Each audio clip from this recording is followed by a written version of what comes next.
절대쌍교, 고룡 원저, 재배고장.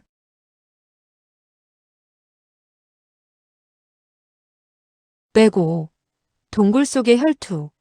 소어하는 마음속으로 탄식을 하고 있었다. 얼마의 시간이 흐르자 위무아가 돌연 괴상하게 웃기 시작했다. 소어가 말했다. 왜 웃는 것이오? 연남천 때문이야. 30년 동안 죽을 고생을 해서 연마한 무술이 아무 소용도 없게 됐지. 왜 소용이 없지요? 상대가 없어지게 된 거야.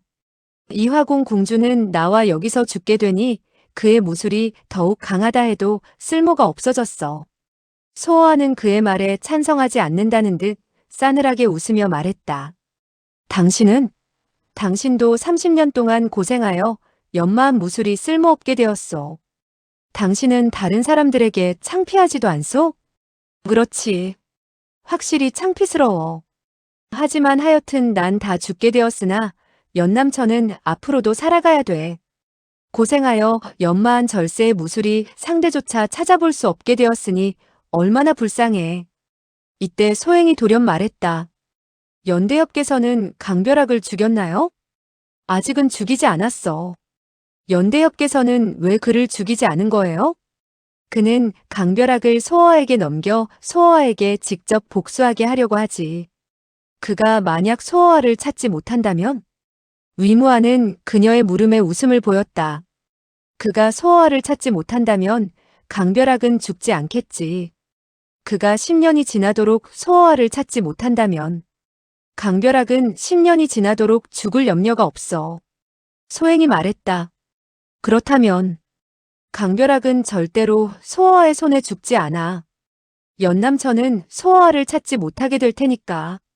그의 무술은 강벼락보다 훨씬 뛰어나지만 지략은 강벼락보다 못해.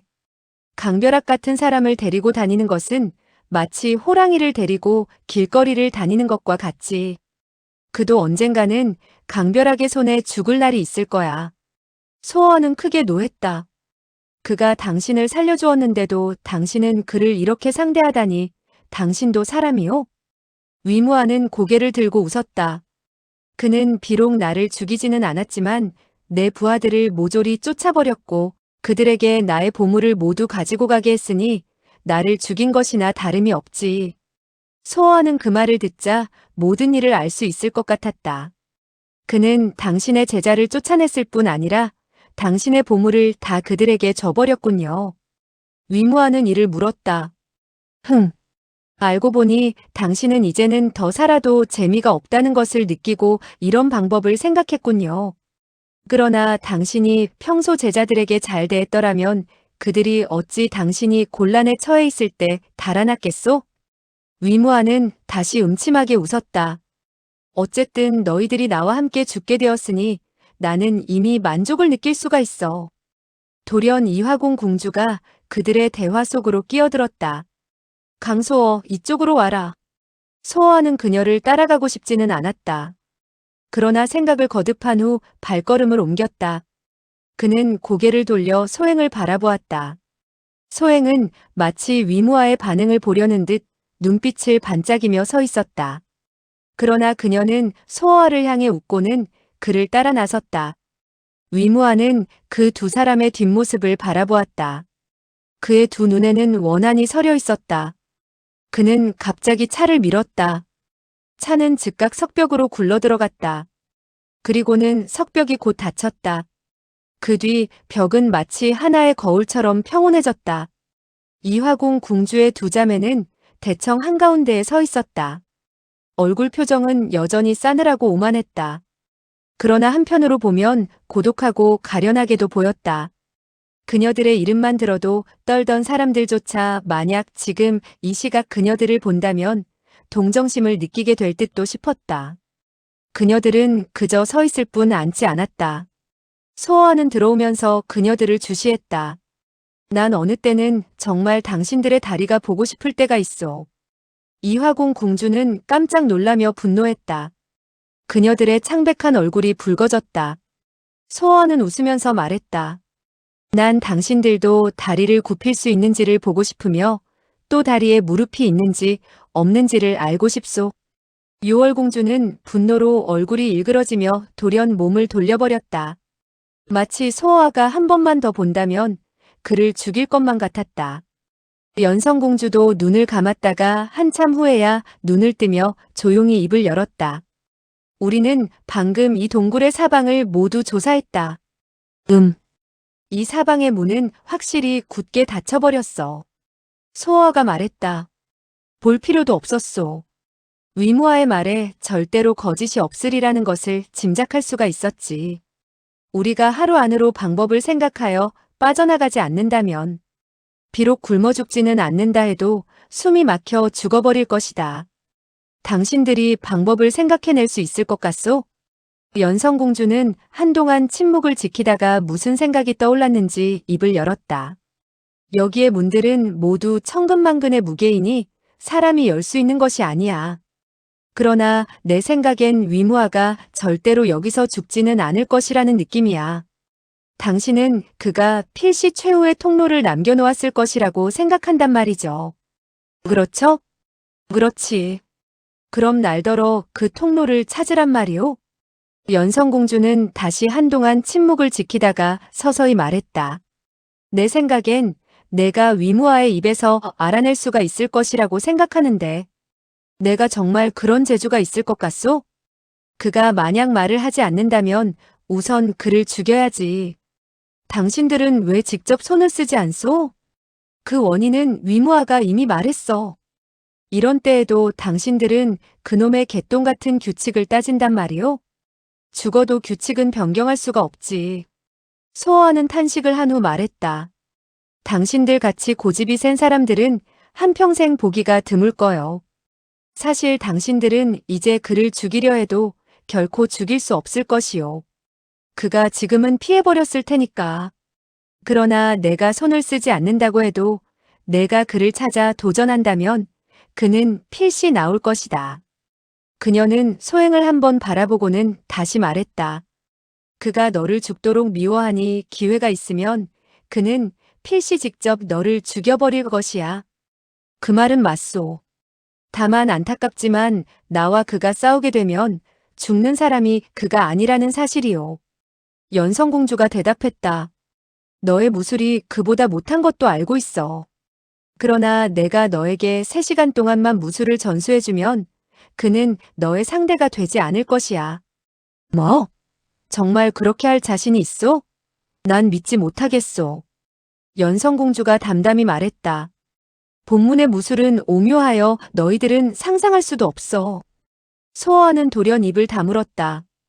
그는 한동안 고개를 숙이고 깊이 생각하는 듯 하더니 웃어버렸다. 그러다가 소호아는 갑자기 노하여 소리쳤다. 난 물론 그것이 농담이 아닌 줄 알고 있어. 그러나 당신들은 중요한 일을 잊었소. 무슨 일을 잊었다는 말이냐? 내가 왜 아무런 이유도 없이 힘들여 위무아와 싸운다는 것이죠? 연성공주는 놀랐다. 그를 죽일 생각이 없나? 그렇소. 그래. 그러나 내가 만약 그를 쓰러뜨리고 죽음으로 협박을 하면 그는 필시 최후의 길을 말해줄 것이다. 소호아는 그녀를 바라보며 웃었다. 그러나 내가 왜 그런 것을 알아야 하오? 넌 달아날 생각이 없느냐? 내가 왜 달아나야 하오? 이곳이 좋지 않소? 연성공주는 화가 머리끝까지 치밀었다. 그녀는 안색이 창백해져서 말을 하지 못했다. 소호아는 유유히 말했다. 난 하여튼 중독이 되었으니 꼭 죽고 말 것이요. 당신들이 나의 독을 해소시킨다 해도 나는 화무결의 손에 죽을 것이요. 내가 어떻게 하든 죽어야 한다면 난 여기서 죽는 것이 좋겠소. 내가 보기엔 이 무덤이 상당히 화려하니까. 그는 한바탕 웃고 나서 다시 말했다. 내가 만약 여기서 죽지 않고 나중에 당신들이 나에게 무덤을 만들어준다 해도 이처럼 화려하지는 못할 것이요. 연성공주는 그의 말이 끝난 뒤에도 그를 한참이나 바라보았다. 내가 절대로 화무결의 손에 죽지 않을 것이라는 것을 보증하겠다. 소호아는 기쁜 빛을 보이면서 조용히 입을 열었다. 그럼 당신이 어떻게 말을 하는가에 달려있소. 당신이 만약에 금후에 나와 화무결이 싸우도록 압력을 가하지만 않는다면 난. 이때 요월공주가 돌연 무섭게 소리쳤다. 내가 화무결과 꼭 싸워야 하는 것은 변경할 수가 없어. 정 그렇다면 하는 수 없소. 우리 모두 여기서 죽음을 기다립시다. 연성공주가 말했다. 내가 만약 너에게 위무아를 이기게 하면 화무결도 이길 수가 있다. 내가 만약에 위무아를 죽일 수 있다면 화무결도 죽일 수 있다는 것을 잊지 말아라. 소어하는 눈을 깜빡거리면서 말했다. 그 말도 괜찮지만 난 믿을 수가 없소. 왜 믿지를 못하지? 화무결은 당신들이 어릴 때부터 키워왔으니 당신들의 제자일 뿐만 아니라 아들과도 같은 것이요. 그런데 나는 당신들의 원수의 아들이요. 내가 만약 무술이 뛰어났다면 벌써 당신들을 죽였을 것이요. 지금 당신들은 나에게 무술을 전수해 당신들을 죽이라고 하니 이런 말을 누가 믿겠소?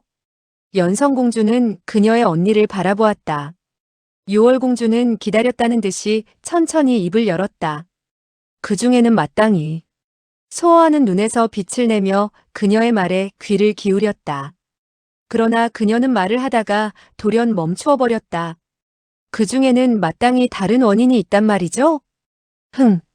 당신들이 나를 믿게 하는 것은 그리 어려운 일이 아니오. 당신들이 그 이유를 이야기해준다면 나는 무슨 일을 시켜도 듣겠소. 유월공주의 싸늘한 얼굴에 돌연 격심한 분노의 빛이 떠올랐다. 소어하는 그녀를 바라보며 유유히 말했다. 당신들은 위무아에게 죽기 전에 추태를 보이면서까지도 비밀을 말해주지 않겠다는 것이요? 내가 말해두지만 사람이 굶어 죽는 꼴은 정말 볼 수가 없소. 요월공주는 입술을 깨물며 돌연 몸을 돌려버렸다. 연성공주도 그녀를 따라서 몸을 돌렸다. 두 사람은 다시 소어아를 보지 않았다. 그의 말도 듣기 싫다는 눈치였다. 그러나 소어아는 그녀들이 들으라는 듯 큰 소리로 떠들었다. 지금 우리 눈앞에는 다만 죽는 일 하나밖에 없소. 지금 말을 하지 않으면 언제까지 기다릴 생각이오? 그의 말이 동굴 속에 메아리치는 가운데 이화궁 궁주 두 자매는 이미 어디론가 사라져버렸다. 소어하는 나무로 만든 인형처럼 한동안 서 있다가 갑작스럽게 소행에게 말을 건넸다. 나의 부모들은 모두 그녀들의 손에 죽었어. 당시에 뿌리까지 뽑지 못했으니 지금 날 죽여서 후환이 없도록 하려는 것이야. 소행은 담담하게 말했다. 그래요. 하지만 그녀들은 왜 꼭 화무결에게 나를 죽이게 하려는 것일까? 그녀들이 직접 손을 썼다면 벌써 몇 번이나 죽였을 텐데. 그녀들은 당신이 필시 화무결을 미워할 줄 알고 있어요. 당신이 그녀들을 찾아 복수를 하지 못하면 필시 화무결을 찾을 것이라고 믿었지요. 그런데 당신의 생각이 너무 진보적이었어요. 선대의 원한과 후손들은 관계가 없다고 하니 그녀들은 왜 나와 화무결을 서로 미워하게 하려는 것일까? 가장 묘한 것은 그녀들은 반드시 화무결이 나를 죽이는 것을 원하는 것만은 아니오. 내가 화무결을 죽여도 그들은 똑같이 만족할 수 있거든. 그 원인을 알 수 있겠어? 소행이 한동안 생각을 한 후 서서히 말했다. 당신과 화무결 간에는 필시 복잡한 관계가 있을 거예요. 소어하는 갑자기 눈앞이 밝아지는 것을 느꼈다. 그러나 그는 곧 이맛살을 찌푸리며 말했다. 그러나 나와 화무결과는 아무런 관계가 없어. 나는 태어나자마자 악인국에서 자랐고 세상에는 친척이라고 부를 만한 사람이 없어. 그는 소행의 손을 끌면서 말했다. 나는 내가 매우 영리한 사람이라는 것을 알아. 나와 화무결이 어떤 관계가 있는지 짐작할 수 있겠어? 소행은 탄식을 하며 부드러운 목소리로 말했다. 무슨 일이든 간에 반드시 드러날 때가 있으니 너무 성급하게 굴지 말아요. 내가 애태우는 것이 어리석어 보이냐? 그는 그녀의 손을 놓고 땅에 누워서 멍하니 넋을 잃었다. 동굴은 무덤처럼 조용했다. 석벽에서 흘러나오는 부드러운 빛이 소어와의 얼굴을 비추었다. 그는 본래 매우 오만하고 강하고 매력이 넘치는 얼굴이었다. 그러나 지금의 그의 얼굴은 매우 피곤에 젖어 있었다. 소행은 멍하니 바라보며 눈물을 흘렸다. 얼마가 지난 뒤 소아가 중얼거렸다. 소행, 이것을 알아야 돼. 난 죽음을 두려워하지는 않아. 그러나 이렇게 아무것도 모르면서 죽는 것은 견딜 수가 없어. 견딜 수가 없단 말이야. 소행은 눈을 비비며 부드러운 목소리로 말했다. 당신은 죽지 않을 거예요. 다만 당신이. 소아는 갑자기 자리를 박차고 일어났다. 너는 밖으로 통하는 길을 알고 있지? 난 다만 위무아가 여기를 무덤으로 삼았다는 것을 알아요. 그가 발동한 기관은 그 누구도 열지를 못해요. 건조할 때의 방법은 고대 제왕들의 무덤을 만드는 것과 다름이 없어요. 그러나 소아는 재빨리 소행의 손을 움켜잡았다. 그러나 어떻다는 것이냐? 문이 완전히 닫혀버렸다는 동굴은 마치 무덤처럼 바람이 통하지 않아야 하는데, 그러나 지금까지도 숨이 막히지 않는 것을 보니 내 생각엔 소아는 그녀의 말을 막았다. 내 생각에는 위무아가 필시 하나의 길을 남겨놓았을 거란 말이지. 그래요. 만약 모든 통로를 막아버렸다면 이 등불도 꺼져야 했을 거예요. 내가 알기로는 바람이 통하지 않는 곳에는 불도 피지 못한다던데. 소아는 기뻐하는 기색을 역력히 드러냈다. 좋아. 그가 길을 남겨놓고 있다면 낱말을 하라고 할 수가 있지. 소행도 따라서 웃었다. 당신은 나가려는 생각이 없었잖아요. 소아는 그녀에게 재미있는 표정을 지으며 말했다. 그건 다만 내가 일부러 그녀들을 놀린 것에 지나지 않아. 그 비밀을 알기 전에는 나도 죽을 수 없지만 그녀들도 죽어서는 안 돼. 절망 중에 돌연생기가 돌자 두 사람은 정신을 차렸다. 소아는 소행의 손을 당기며 말했다. 우리가 첫 번째로 해야 할 일은 우선 위무아를 찾는 것이다. 그건 간단해요. 이 동굴 속의 기관을 내가 다 알고 있으니까요. 두 사람이 막 앞으로 걸어가려고 할 때 돌연 그들의 몸 뒤에서 탄식 소리가 새어나왔다. 나를 찾을 필요가 없다. 난 여기에 있으니까. 청옥석 의자가 놓여있던 곳이 서서히 움직였다. 위무아는 차를 밀며 밑에서 위로 솟아올라왔다. 그는 탄식 소리 중에 혼자 중얼거렸다. 10여 년 동안 너를 키웠지만 마지막에는 하나의 젊은이만도 못하군. 그래서 남들은 개를 키운다 해도 딸을 키우지는 말라고 했지. 소행은 고개를 숙였다. 난. 위무아는 돌연 껄껄 웃었다. 미안해할 필요는 없어. 내가 그를 도와 죽인다 해도 너를 원망하지는 않을 거야. 이런 젊은이라면 나도 따라 나섰을 거야. 소아는 웃으면서 말했다. 당신은 비록 악당이지만 좋은 것과 나쁜 것은 구별할 줄 아는군요. 위무아는 껄껄 웃어댔다. 나에게 좋은 말로 아부할 필요는 없어. 내가 무슨 말을 하던 간에 나는 너를 내보낼 수가 없어졌어. 여기는 세 개의 돌문이 있지만 모두 기관으로 통제되어 있지. 그리고 그것의 가치는 단 한 번밖에 사용할 수가 없다는 거야. 문이 닫힐 때 난 이미 여기에서 죽을 각오를 하고 있었어.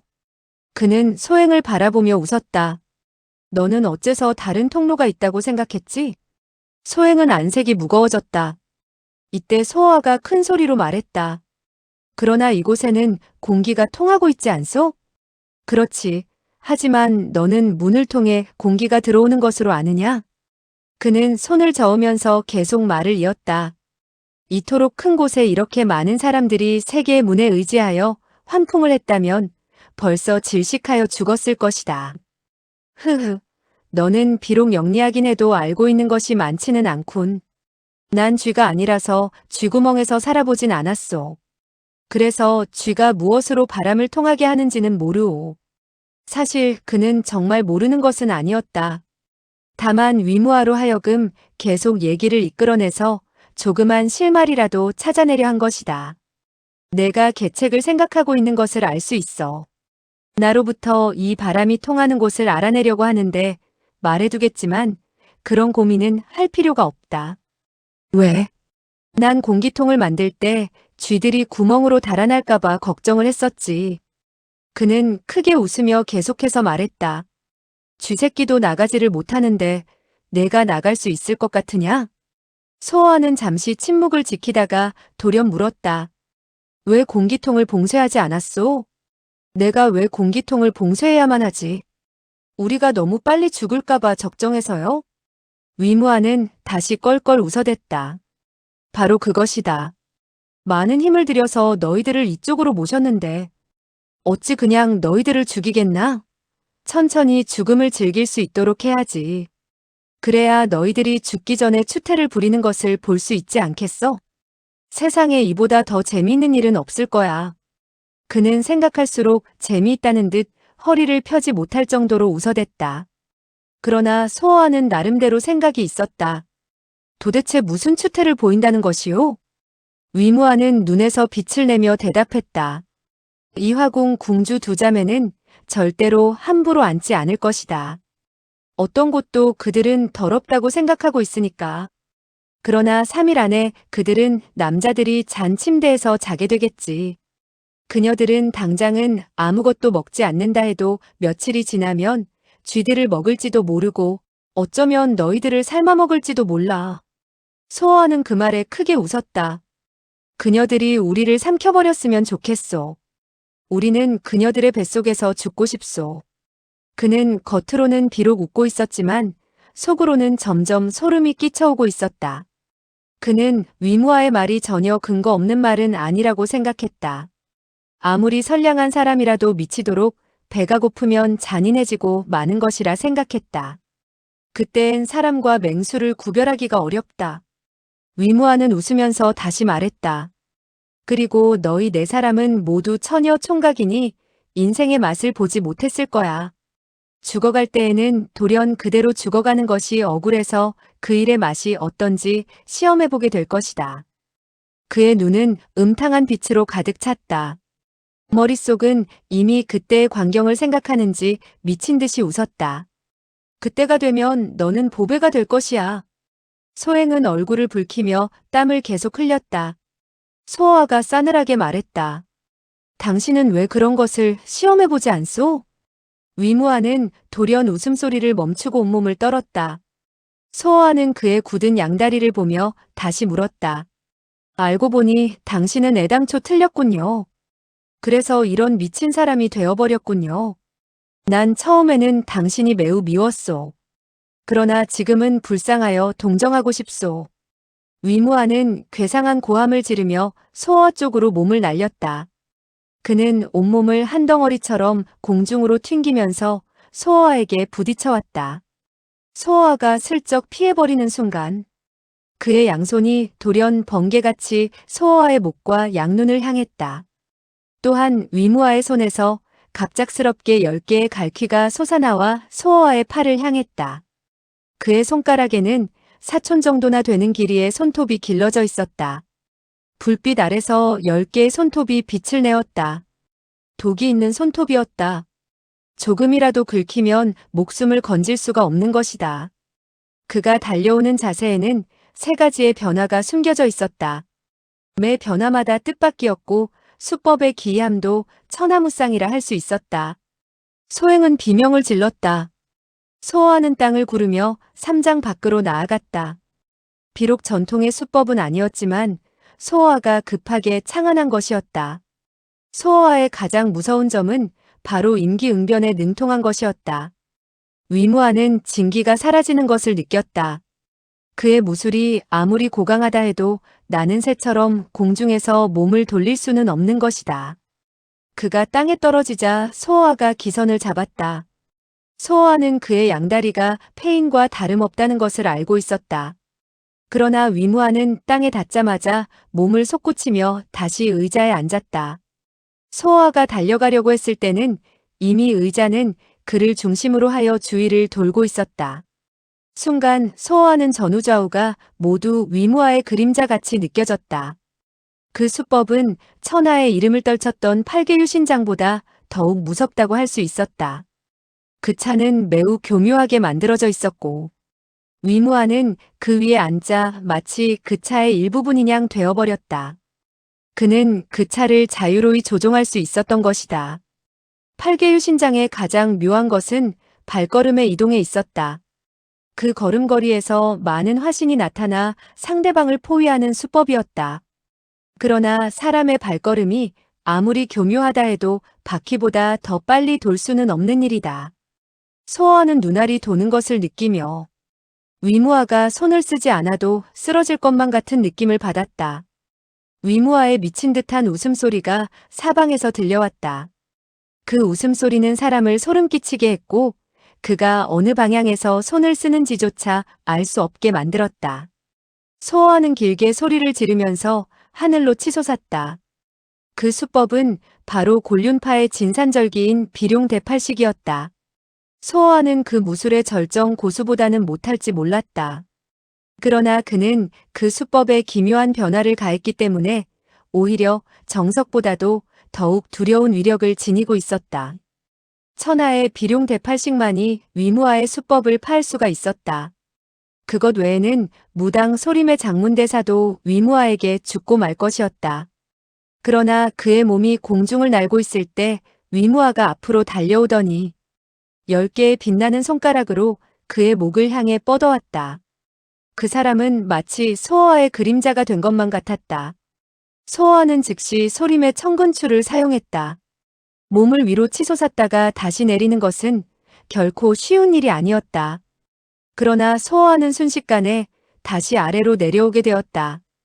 이때 수수숙하는 소리가 나며 세 개의 빛이 세 방향에서 빠른 속도로 다가왔다.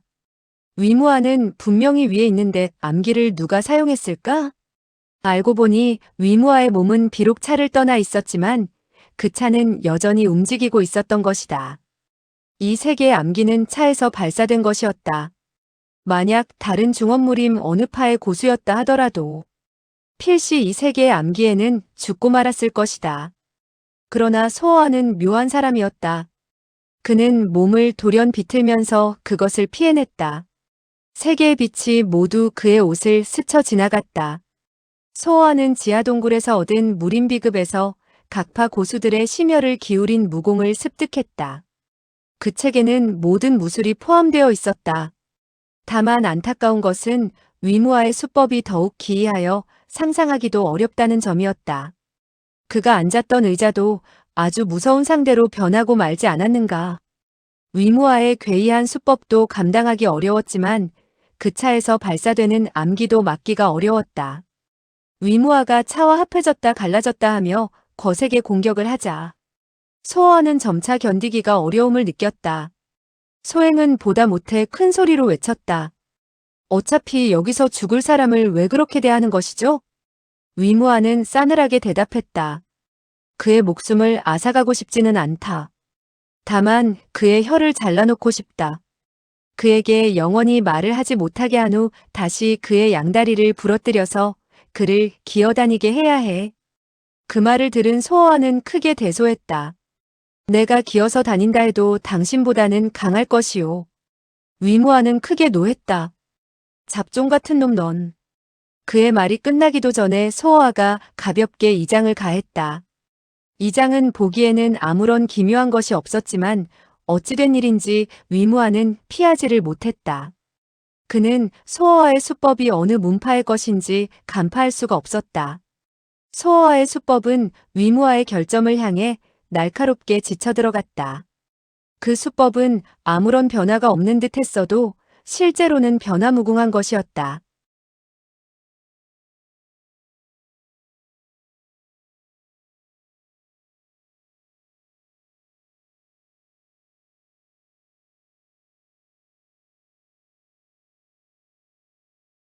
절대쌍교 고룡원저 제106장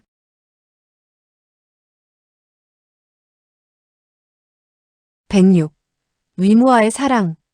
소행은 애가 타서 안절부절하다가 얼굴에 미소를 띄우기 시작했다. 이화공 궁주를 발견한 것이다. 이 두 자매는 멀리서 싸움을 돕고 있었다. 그녀들은 하나는 공격 자세를 하나는 수비 자세를 취했으나 그 동작은 매우 느렸다. 소어보다 우둔한 사람이라 해도 그녀들이 자기에게 무공초식을 가르치려는 것임을 알 수 있을 정도였다. 그는 거절을 하려 해도 거절할 수가 없었다. 유월공주가 방금 사용한 수법을 소어아가 펼치자 위무아는 과연 두 눈이 휘둥그레지고 말았다. 위무아가 다시 공격을 해오자 그는 연성공주의 수법을 사용했다. 이 수법들은 보기엔 위력이 없는 것 같았다. 그러나 10번의 수법이 지난 다음부터 소어아는 차츰 우세를 보이기 시작했다. 이때에야 소어아는 그들의 무술이 얼마나 신비한 것인가를 알았다. 그 평탄한 수법들은 모두 위무아를 극복하는 것들 뿐이었다. 그녀들은 비록 위무아와 직접 싸우지는 않았지만 위무아의 무술의 결점을 모두 알고 있었다. 그녀들은 위무아를 쳐다보지도 않았지만 위무아가 다음에 무슨 수법을 쓸지 다 예상하고 있지 않은가. 위무아가 그녀들을 발견했을 때에는 이미 숨도 제대로 쉬지 못할 정도가 되어 있을 때였다. 그는 자신의 기이한 수법이 그토록 쉽게 패할지는 몰랐다. 이화궁 궁주의 수법은 비단 평범할 뿐더러 간단했다. 사실 그녀들은 이미 무공의 요점을 간파하고 있었던 것이다. 문장이 필요 없었고 단지 간단한 몇 마디로 재미있고 멋있게 무엇인가를 표현할 수가 있었다. 정말 무공이 절정에 달할 때에는 기이한 것이 필요 없었다. 소어는 크게 웃으며 말했다. 난 당신의 혀를 자르고 싶지도 않고 당신의 다리를 자를 생각도 없소. 다만 당신의 눈알을 파서 아무것도 보이지 않게 해야겠소. 바로 이때 돌연 딩하는 소리가 들려왔다. 이 소리는 동굴 밖에서 들려오는 것 같았는데 굉음은 온통 산을 진동시켰다. 소어는 기쁘면서도 놀랐다. 위무아의 차가 이미 삼장 밖으로 밀려나갔다. 그는 의자 밑에 통로로 달아나려고 했으나 이화궁 공주가 그의 길을 막았다. 두 사람의 표정은 여전히 싸늘했다. 연성공주가 소리쳤다. 강소어, 빨리 와서 손을 쓰지 않고 무엇을 하느냐? 위무아가 말했다. 잠깐 나도 할 말이 있어. 무슨 말이지? 밖의 소리를 들어보시오. 당신들이 여기에 갇혀 있는 것을 알고 있는 것 같소. 이때 산 밖에서 다시 딩하는 소리가 들려왔다. 연성공주는 기쁜 빛을 보이며 담담히 말했다. 그렇지. 이때 위무아가 냉소했다. 당신들이 살 수 있다고 생각하시오? 우리가 너의 손에 죽을 것 같은가? 안에서는 문을 파괴할 수가 없어도 밖에서는 파괴할 도구가 있으니 필시 당신들을 구출할 수 있다고 생각하는 모양이지. 그래서 날 죽여도 괜찮단 말인가? 내가 이 산을 개척할 수 있었는데 왜 다른 사람은 못하지? 위무아는 고개를 들고 웃었다. 그렇지. 여기는 태반을 사람들이 개척한 것이오. 그러나 내가 얼마나 많은 사람과 얼마나 오랜 시간을 소비했는지 알고 있어? 그는 미친 듯이 웃으며 다시 말했다. 들어왔다가 나간 사람이 있다는 것을 내가 모를 줄 아느냐? 연성공주는 이맛살을 찌푸리며 말했다. 내가 알면? 그는 당신들이 산에 갇혀 있는 것을 알고 필시 전력을 다해 구출하려고 할 것이오. 그렇다면 내가 빨리 공기통이라도 봉쇄하여 당신들을 죽여야 하는데 내가 왜 걱정하지 않을까? 우리 이화궁의 부하가 문 하나도 파괴하지 못할 줄 아느냐? 물론 열 수 있겠지. 그러나 적어도 3일가량의 시간이 필요해. 3일 동안은 기다릴 수가 있다. 물론 3일 정도는 기다릴 수 있을 것이오. 그러나 밖에서 여기까지는 13개의 문이 있어. 100명을 동원한다 해도 한 달의 시간을 소요해야 들어올 수가 있어. 한 달? 적어도 한 달이요. 어쩌면 그것보다 훨씬 오래 걸릴지도 모르지. 연성공주는 요월공주를 바라보았다. 두 사람은 모두 안색이 변했다. 위무하는 말을 계속했다. 여기에는 먹을 것이 없소. 당신들이 아무리 큰 재주가 있어도 열흘 정도 이상은 버틸 수가 없소. 밖에서 사람이 들어온다 해도 그때쯤은 당신들은 모두 냄새나는 시체가 되어 있을 것이오. 소어아가 돌연 큰 소리로 말했다. 정 그렇다면 우리는 더욱 너를 죽여버려야지. 그렇지. 나를 죽여야 내 앞에서 망신스러운 꼴은 보이지 않겠지. 다만 어떻다는 거냐? 위무아는 담담히 웃으며 말했다. 지금 나를 죽이면 너무 애석하다는 말이야. 애석하다고? 너를 개에게 먹여도 애석하지는 않아. 위무아는 여전히 화를 내지 않고 오히려 웃음을 보였다. 우선 나를 따라가서 몇 가지의 물건을 보는 것이 어때? 무엇을 말이냐? 나를 따라와 보면 알게 돼.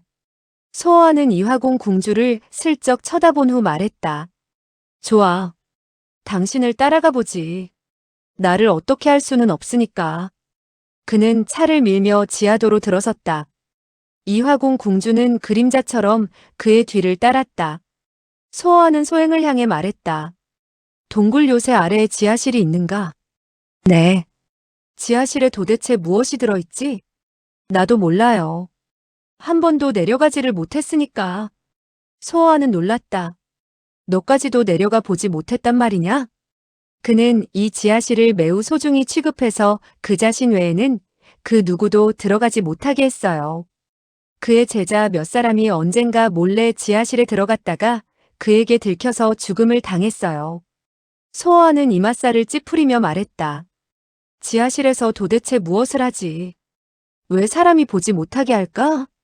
누구도 그가 밑에서 무엇을 하는지 모르지요. 그러나 일종의 이상한 소리를 들은 적은 있어요. 무슨 소린데? 그가 내려가기만 하면 밑에서는 툭툭 탁탁 하는 소리가 났고 때때로는 며칠 동안이나 끊이지 않았어요. 소아는 눈앞이 밝아지는 것을 느꼈다. 툭툭 탁탁. 그건 돌을 쪼개는 소리가 아니었을까? 그런 것 같아요. 소아는 크게 기뻐서 말했다. 밑에서 지하도를 파고 있었던 것이 아닐까? 위무아는 이때 이미 하나의 성문 앞에 다가서고 있었다. 그 문은 그가 남긴 비밀 통로인 것도 같았다. 소아는 급히 달려갔다. 그러나 그는 크게 실망하고 말았다. 성문 뒤에는 하나의 육각형의 석실이 있었으며 다른 문은 없었다. 그 석실에는 광선이 침침했다. 소아는 희미하게 하나의 큰 관을 볼 수 있었고 많은 석상들도 보았다. 위무아가 입을 열었다. 지금에야 믿겠지. 난 이미 여기에 나를 위해서 청석관을 준비했어. 소아가 물었다.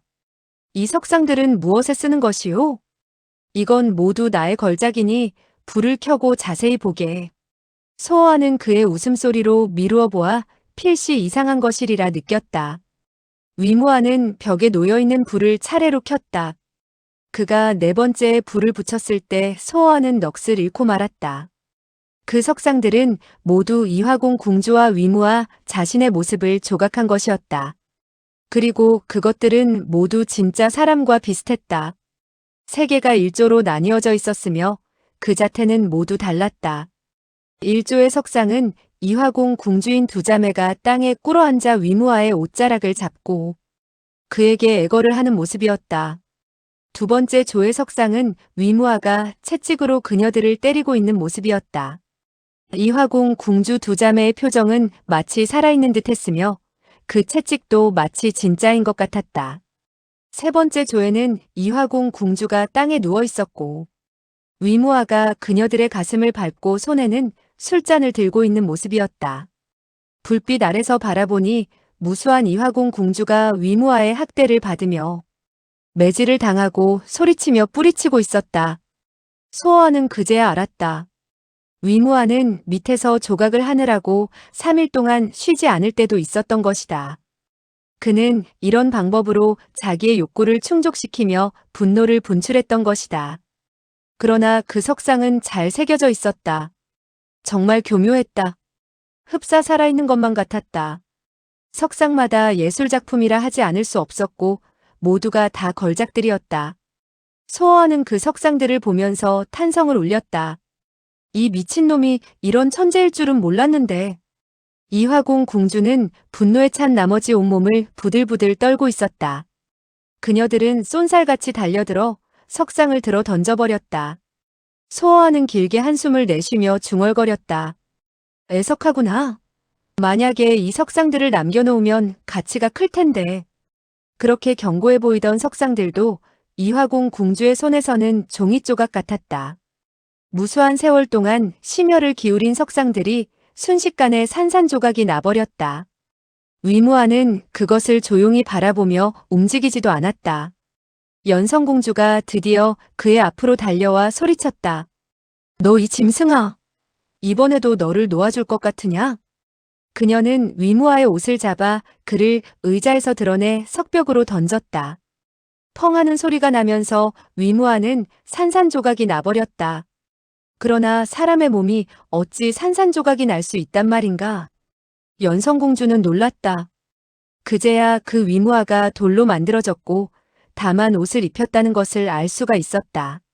진짜 위무아는 이미 어디론지 달아나 버린 뒤였다. 소어하는 눈길을 돌리며 소리쳤다. 이거 야단이군. 이번에는 정말 큰일 났는데. 석실의 문은 이미 닫혀 있었고 사방은 석벽뿐이었다. 이화궁 궁주가 무거운 돌을 던져보았으나 석벽은 움직일 생각도 하지 않는 것 같았다. 그들은 석벽을 열기 위해 여러 가지 방법으로 시도해 보았다. 그러나 바늘 크기의 구멍도 뚫리지 않았다. 소어아가 포기를 했다. 그러나 그는 여전히 약간의 힘은 남겨두고 있었다. 소행이 그와 같이 석벽을 기대고 앉았다. 소어아는 한숨을 불어내며 말했다. 정말 위무아에게 탄복했어. 그는 무서운 소환이 있는 사람이야. 소행이 침묵을 지키다가 그의 말을 듣고 대답했다. 그는 이미 우리를 가둬 죽일 수가 있었는데 왜 여기까지 데리고 왔을까요? 소어아는 입가에 웃음을 띄웠다. 그 이유는 너무 많아. 첫째, 우리를 여기에 가두어두면 자유로이 활동할 수가 있고, 심지어는 마음대로 먹고 즐기다가 우리가 굶어 죽은 후 나갈 수도 있지. 그는 자신도 죽겠다고 하지 않았어요? 그가 정말 우리와 같이 죽을 것 같아? 그의 함정이야. 그의 목적은 우리를 여기까지 유인해 오려던 것이었어. 밖에서 한 말은 모두 유희에 불과해. 소행은 고개를 숙이며 탄식을 했다. 소어하는 쓸쓸한 표정을 버리지 못했다. 우리는 마치 우리 속에 갇혀있는 원숭이들처럼 그의 장난감이 된 것이야. 당신은 지금 그가 몰래 보고 있을 것으로 생각하고 있어요?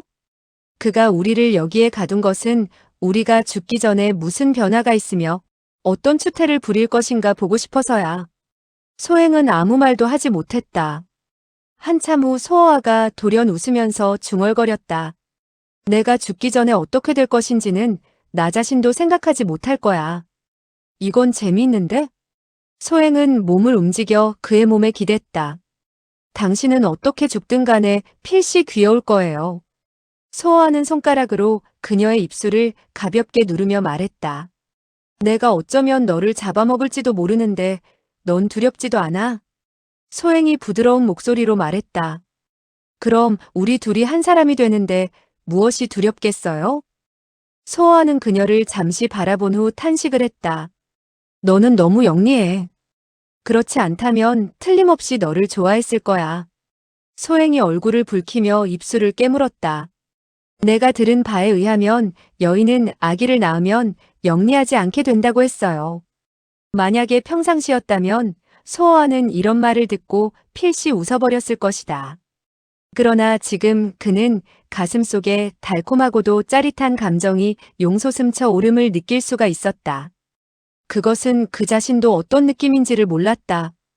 다만 지금까지 그런 감정을 느껴본 적이 없었다. 이때 이화궁 궁주자매가 손을 멈추었다. 두 사람은 멍하니 서 있었다. 비록 겉으로 보기엔 여전히 싸늘함과 오만함을 갖추고 있었지만 피곤함과 처절함을 감출 수는 없었다. 얼마가 지난 뒤 소어아가 일어서서 관 앞으로 다가갔다. 그는 서서히 관의 뚜껑을 열었다. 그리고는 깨진 석상 조각들로 관의 주위에 담을 쌓기 시작했다. 이화궁 궁주는 그가 무엇을 하는지 알 수가 없었다. 두 사람에게 소어아의 행동은 볼수록 기이하게 여겨졌다. 그들은 물어보고 싶은 마음이 간절했지만 소행이 먼저 물어보기를 기다리는 눈치였다. 그러나 소행의 눈에는 그저 달콤함만이 가득한 즐거운 표정이었다. 그녀는 웃으면서 소어아를 바라볼 뿐 아무것도 물어보지 않았다. 마치 그녀는 소어아의 뜻을 잘 알고 있는 것만 같았다. 한참 후 연성공주가 참을 수 없었던지 입을 열었다. 소어아는 이미 돌을 사람의 높이 정도로 쌓아 올렸다. 무엇을 하고 있느냐? 먹고 마시고 싸고 자고 모두가 사람이 해야 할 일이 아니겠소? 지금은 비록 먹을 것은 없어도 전에 먹었던 것은 나올 테니 뱃속에 계속 둘 수는 없소. 그렇다고 바지에 쌀 수도 없으니 이런 방법밖에는 없지요. 요월공주는 크게 노했다. 너, 내가 감히 이토록 무례할 수가 있느냐? 소원은 웃음을 보였다. 무례하다고요? 그럼 당신은 바지에 싸겠단 말이요? 그것이야말로 무례요. 이화궁 공주는 그 말에 얼굴을 붉혔다. 그녀는 다시는 말을 하지 못했다. 소호와는 이미 깨어진 조각들로 벽을 쌓은 후 관뚜껑을 위에 올려놓으니 아주 훌륭한 뒷간이 되었다. 소호와는 그 청석관을 바라보며 웃었다. 이토록 좋은 것은 임금님에게 진상할 만한 것이요. 가장 좋은 것은 이것이 무척 커서 40여 명이 사용을 해도 흘러나오지 않을 것이라는 것이요. 그는 손뼉을 치며 다시 웃었다. 나는 항상 노인을 존경하오. 그러니 두 분 노인께서 사용하시겠다면 두 분께서 먼저 쓰시지요. 이화궁 궁주는 얼굴을 붉히며 고개를 돌렸다. 소호와는 소행을 바라보며 말했다. 너는? 소행도 얼굴을 붉히면서 서서히 말했다. 난 지금 생각이 없어요. 정 그렇다면 여러분, 난 사양하지 않겠소. 그는 이렇게 말하면서 안으로 들어갔다. 얼마 후 그는 천천히 다시 걸어 나오며 탄성을 쏟아냈다. 아, 시원하다. 세상에 이토록 시원한 일은 없을 것이야. 그는 돌아와서 앉더니 눈을 감고 잠을 자려고 했다. 소행이 조용히 그쪽으로 걸어갔다. 발자국 소리도 내지 않았다. 그러나 그녀의 몸이 움직이자 소호와가 갑자기 한쪽 눈을 떠서 웃으며 말했다. 너 생각이 있느냐? 소행은 얼굴을 붉히면서 부드러운 소리로 말했다. 당신은 나쁜 사람이에요. 이런 일은 말을 하지 않으면 모든 사람이 생각하지 않을 수가 있다. 그러나 누군가 먼저 말을 꺼내게 되면 생각이 나게 마련이다. 그리고 일단 한번 말이 나오게 되면 참을 수가 없게 된다. 다시 얼마의 시간이 흘렀다. 연성공주의 얼굴이 점점 붉어졌다. 무언가를 참는 눈치였다. 한참 후 그녀의 양다리가 떨리기 시작했다. 소호와는 이미 코를 골며 깊은 잠에 취한 것 같았다. 연성공주는 바람처럼 달려갔다. 그녀가 가장 무서운 상대와 싸울 때에도 이처럼 빠른 신법을 사용하지는 않았을 것이다. 그러나 이때 소호와가 불쑥 푸하며 웃고 난 뒤에 서서히 말했다. 나를 무례하다고 하지 말고 오히려 나에게 감사하시오. 세상에 어떤 일들은 한거할 수 없는 일들이 많다. 아무리 고귀하고 오만한 사람도 때때로 가장 비겁한 사람처럼 되어버릴 때가 있는 법이다. 이런 일들은 어느 사람이라도 동등하다. 가장 아름다운 사람도 가장 추악한 사람도 모두 늙는 것은 마찬가지고, 영리한 사람과 영리하지 않은 사람도 모두 배고픔을 느끼고 추위와 피곤을 느끼는 것은 똑같다. 이것이 바로 인류 최대의 비극이라면 비극일 것이다. 2, 3일이 지났다. 그러나 그들에게는 마치 10년 세월처럼 느껴졌다. 소행은 이화궁 궁주가 앉아있는 것을 보자 위무아가 한 말이 생각났다. 그녀는 속으로 탄식을 했다. 우리는 정말 위무아가 말한 것처럼 되어버릴까? 그녀는 눈길을 돌려 소호와를 바라보았다. 그녀는 소호와가 무슨 생각을 하는지 알 수가 없었다. 그는 팔베개를 한 채 눈을 감고 있었다. 소호와는 마치 자기 방에서 편안하게 누워 잠이라도 자는 듯 태어냈다. 바로 이때 천정 위에서 돌연 하나의 구멍이 생겼다. 그리고 무엇인가가 위에서 떨어졌다. 귤이었다. 꼭 한 개의 귤이었다. 그 귤은 황금보다도 더 귀중해 보였다. 그 한쪽의 귤을 먹기만 해도 화무결이 올 때까지 견딜 수 있을 것만 같았다. 소행은 그 귤을 바라보자 눈이 멍해졌다. 그녀는 하나의 귤이 이렇게 자기의 마음을 움직일 줄은 몰랐다. 이때 이화궁 궁주자매의 눈도 그 귤 때문에 변하기 시작했다. 만약 다른 것이었다면 이렇게 사람의 마음을 움직이지는 못했을 것이다. 그러나 이 수분이 많은 귤은 목마른 것과 배고픈 것을 동시에 해결할 수 있으니 바로 그들에게 꼭 필요한 것이었다. 연성공주가 서서히 일어섰다. 그때 돌연 소어아가 그녀를 보고 크게 웃었다. 그토록 고귀한 이화궁 궁주도 남이 먹다 버린 걸 주워 먹겠다니 재미있는데. 순간 연성공주는 멈추어 섰다. 그녀의 손이 떨리기 시작했다. 그러나 그녀의 눈은 여전히 그 귤을 바라보며 움직이지 않았다. 소어아는 유유히 웃으며 말했다. 잊지 마시오. 위무아의 한 쌍의 도적 같은 눈이 몰래 당신을 바라보고 있어. 당신이 만약 그 귤을 먹는다면 그는 배꼽이 터지도록 웃어버릴 것이오. 연성공주는 얼굴의 근육까지 떨면서 마음의 고통을 참고 있었다. 그 귤이 유혹하는 힘은 정말 대단했다. 그러나 그녀는 결국 눈을 감고 앉아버렸다. 그녀는 죽어도 남에게 웃음거리가 되고 싶지는 않았다. 10만 명의 사람 중에 이런 사람은 한 명 아니면 2명밖에 없을 것이다. 소어는 웃으며 말했다. 그러나 난 남이 버린 물건을 주워 먹어도 웃는 사람이 없을 것이요. 나의 얼굴은 성벽처럼 두꺼우니까요. 그는 이렇게 말을 하면서 그 귤을 집어들었다. 소행은 눈을 크게 뜨고 그를 바라보았다. 그녀는 설마 그가 혼자 귤을 먹을까 하고 생각했다. 그녀는 정말 소어아를 이해할 수가 없었다. 소어아는 귤을 갈았다. 과즙이 얼굴에 튀겼다. 그는 그것을 혀를 내밀어 빨며 중얼거렸다. 달콤하고 향기로운데 낯이 두꺼운 것도 나쁜 일은 아니지. 그는 돌연 소행에게 웃으면서 말했다. 너의 얼굴도 결코 얇은 것은 아닐 테니 반쯤 먹어라. 이런 때 귤을 반이나 주는 것은 결코 쉬운 일은 아니다. 그의 부모라 해도 쉽게 주게 되지는 않을 것이다. 이건 비단 인자한 마음뿐만 아니라 희생의 용기도 필요했다.